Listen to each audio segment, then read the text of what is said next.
Friends, good morning. आज का हमारा टॉपिक है contract. What is contract? Contract मतलब क्या है? इंडियन कॉन्ट्रैक्ट एक्ट 1872 के according to section 2 subsection H, what is mean by contract? Agreement which is enforceable by law. अब देखो, एग्रीमेंट मतलब क्या है, एनफोर्सेबिलिटी बाय लॉ मतलब क्या है, ये सब और इन डिटेल देखेंगे। Okay, so let's see this chart. अब हम ये चार्ट के हिसाब से according to Indian contract act 1872 section 2 subsection H, उन्होंने क्या बोला है कि what is mean by contract? Contract मतलब क्या है, agreement which is enforceable by law is called as contract, ये बताया। अब एग्रीमेंट मतलब क्या है, उसके बाद एनफोर्सेबिलिटी बाय लॉ मतलब क्या है, ये सब हम इन डिटेल यहाँ पे देखेंगे। कॉन्ट्रैक्ट की प्रोसेस क्या होती है? तो लॉ के हिसाब से कॉन्ट्रैक्ट की प्रोसेस ऐसी है कि पहले ऑफर, मतलब देखो हम एक इसको हम बोलेंगे आप भी पार्टिसिपेट करो, हम एक एग्जांपल के थ्रू इसको समझेंगे, इजी वे में समझेंगे। ओके, तो मैंने आपको ऑफर दी, मुझे मेरा फोन बेचना है 25,000 में। ओके, फोन अच्छा है, कैमरा अच्छा है, सब अच्छा है इसका, लेकिन मुझे बेचना है। तो मैंने आपको ऑफर दी कि आप लेंगे क्या, मुझे मेरा फोन बेचना है, आप लेंगे क्या? तो मैंने क्या दिया, आपको ऑफर दी, तो आपने क्या किया, हाँ मुझे लेना है, क्योंकि कैमरा वगैरह सब फीचर्स वगैरह आपने देखे, आपको फोन लेना है। तो मैंने क्या दिया, आपको ऑफर दी, तो फिर आपने क्या किया, उसको एक्सेप्ट किया।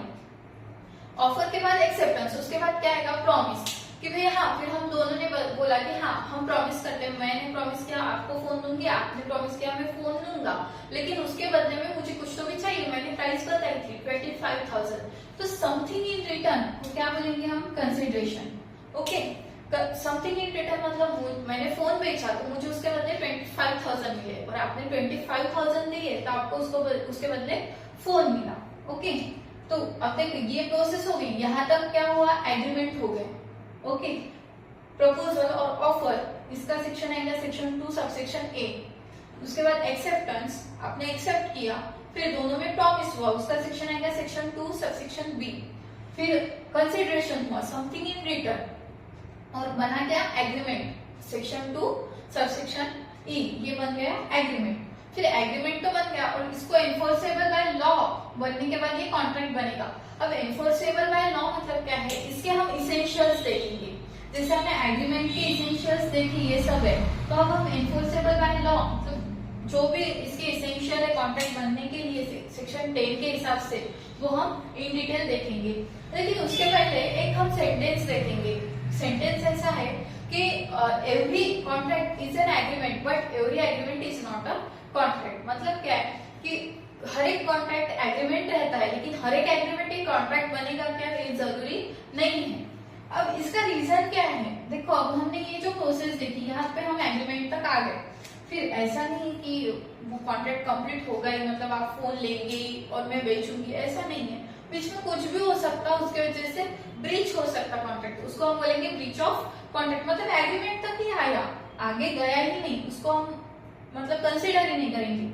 तो ऑफर, प्रॉमिस, कंसिडरेशन, फिर बना एग्रीमेंट। लेकिन एग्रीमेंट अगर एनफोर्सेबल बाय लॉ रहा, मतलब जो इसेंशियल्स है लॉ के सेक्शन 10 के हिसाब से, अगर वो फुलफिल हो गए तो फिर कॉन्ट्रैक्ट बनेगा। अगर वो फुलफिल नहीं हुए, एक भी अगर फुलफिल नहीं हुआ, तो वो कॉन्ट्रैक्ट बनेगा क्या, नहीं, वो एग्रीमेंट पे आके ही रुक जाएगा। उसको हम बोलेंगे, मतलब उसको, इसीलिए वो सेंटेंस है एक लॉ में कि every contract is an agreement but every agreement is not a contract. Okay, essentials of valid contract according to section 10।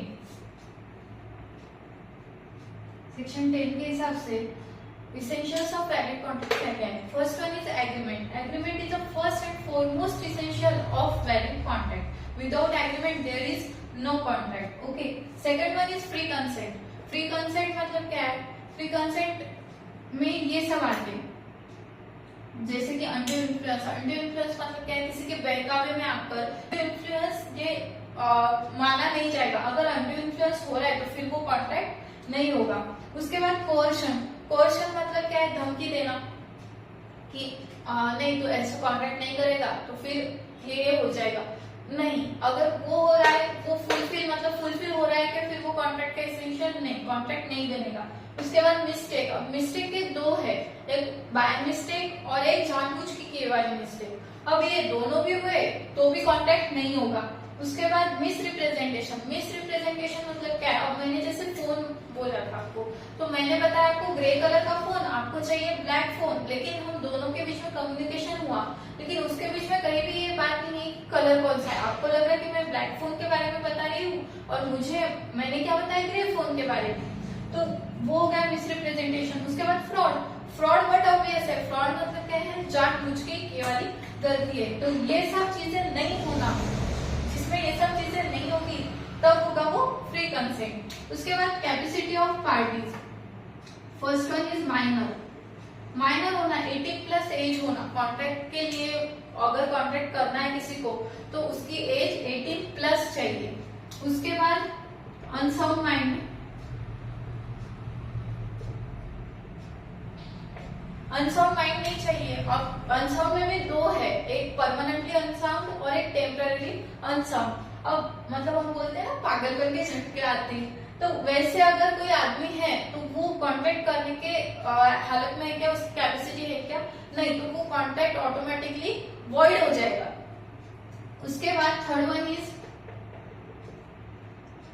डिस्क्वालिफाइज by law.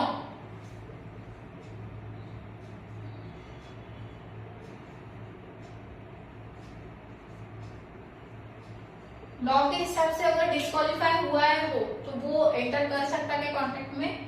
नहीं। उसके बाद लीगल ऑब्जेक्ट। लीगल ऑब्जेक्ट मतलब क्या है, अगर मैं फोन बेच रही हूँ तो मेरा उसके पीछे का मकसद ऐसा नहीं कि मैं वो पैसे लेके कहीं कुछ गलत काम करूँ, नहीं। और आप भी फोन ले रहे तो आप भी ऐसा नहीं कि फोन तो लिया लेकिन उसको मतलब कोई गलत काम में यूज किया, नहीं। वो उसका लीगल ऑब्जेक्ट हुआ क्या? नहीं, वो इलीगल हुआ। तो लीगल ऑब्जेक्ट चाहिए। और उसके बाद में लास्ट है not declare to be void. अगर कोई भी एग्रीमेंट है तो वो वॉइड डिक्लेयर नहीं चाहिए। ये देखो, फिर ये हो गए इसेंशियल्स ऑफ कॉन्ट्रैक्ट। एग्रीमेंट, उसके बाद free consent, capacity of parties, legal object and not declare to be void last. Okay, अब देखेंगे हम इसका कंक्लूजन एट द एंड। अब हम कंक्लूजन की तरफ जाएंगे। कंक्लूजन क्या, हमने क्या क्या देखा?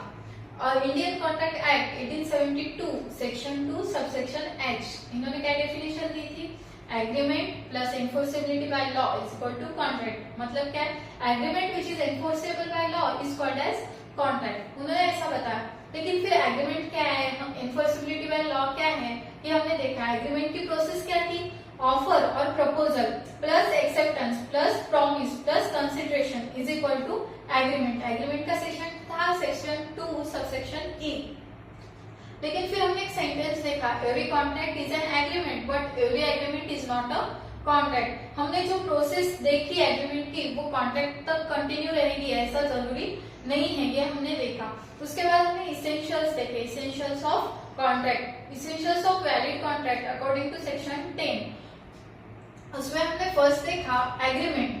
Agreement is the first and foremost essential of valid contract. उसके बाद हमने देखा फ्री कंसेंट, उसके बाद देखा कैपेसिटी ऑफ पार्टीज, उसके बाद देखा हमने लॉफुल ऑब्जेक्ट, उसके बाद agreement not declare to be void. ये सब हमने देखे। आई होप आपको समझ में आया होगा। Thank you.